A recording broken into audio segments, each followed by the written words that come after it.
J'ai senti, chez ceux qui suivaient l'Évangile sur leur Magnificat, comme un tout petit stress quand j'ai commencé à lire l'Évangile, parce que j'ai changé le début.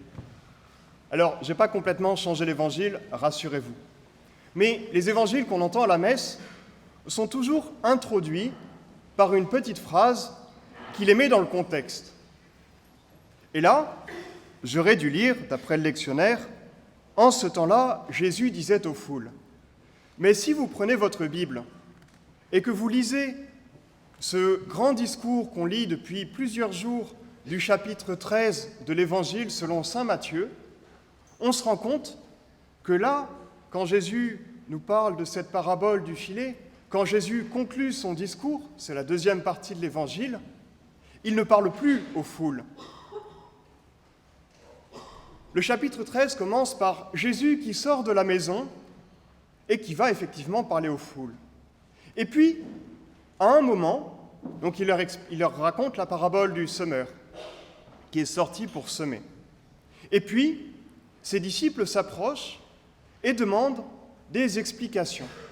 Et du coup, Jésus, toujours dehors, donne des explications juste pour les disciples. Et puis ça continue.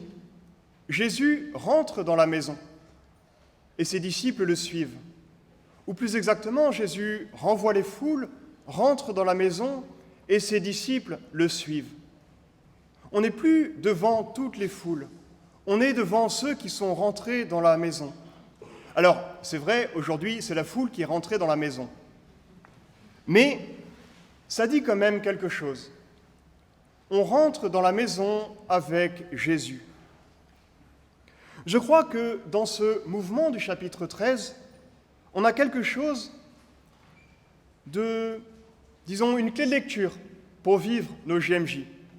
On a des grands moments où on se rassemble tous ensemble. Et je ne sais pas pour vous, mais à ces moments-là, j'ai un peu plus de mal à prier. Je ne dis pas que ce n'est pas possible, mais pour moi, c'est plus difficile. Je vois quelque chose de l'Église, je sens quelque chose de l'Église, de cette communion, de toutes ces personnes qui sont ensemble.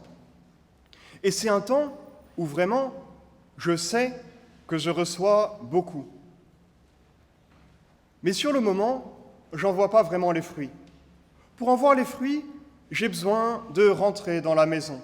J'ai besoin d'aller ici, d'aller dans une église, d'aller prendre du temps un peu seul avec le Seigneur, d'aller prendre du temps peut-être avec quelques personnes pour parler du Seigneur. Et puis, ensuite, c'est de là que je vais tirer ce trésor. On pourrait dire, vous vous rappelez l'évangile d'hier ? On avait deux paraboles. Le royaume des cieux est comparable à un trésor. Un homme trouve ce trésor, vend tout ce qu'il a, achète le champ pour avoir le trésor dans sa joie. Le trésor, on ne le gagne pas à la sueur de son front. Vous savez, c'est un peu truc, je pense, ça rendrait jaloux les 7 nains. Les 7 nains, tous les jours, ils vont dans leur mine, tac, ils piochent et ils travaillent dur pour avoir leur trésor. Nous, le trésor, il nous est donné directement. On le trouve dans le champ d'un coup. Et là, frère Jourdain-Marie, hier, expliquait ici qu'il fallait tout quitter pour prendre ce trésor. Et oui, c'est vrai. Mais je crois qu'aujourd'hui, Jésus nous dit ce qu'il faut faire de ce trésor pour lequel on a tout quitté, mais que finalement on a reçu gratuitement.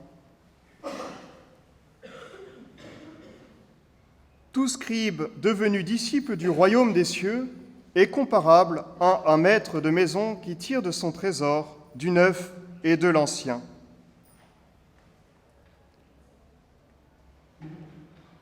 Les scribes, pour une fois, ne s'en prennent pas plein la figure.